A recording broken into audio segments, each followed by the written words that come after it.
శ్రీరామనవమి రాముల వారు పుట్టినరోజు.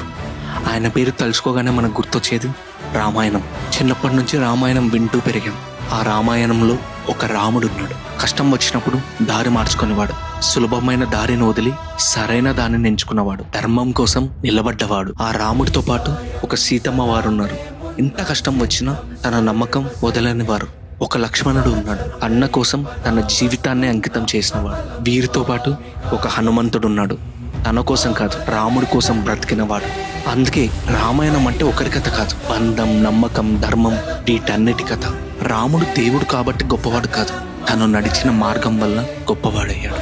అందుకే ఈ రోజు రాముడి పుట్టినరోజును మనం పండుగగా చేసుకుంటున్నాం. ఈ రోజుకి రాముల వారిని మన గుండెల్లో పెట్టుకొని పూజిస్తున్నాం.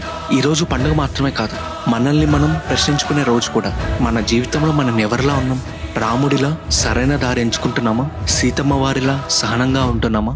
లక్ష్మణుడిలా మన వాళ్ళ కోసం నిలబడుతున్నామా?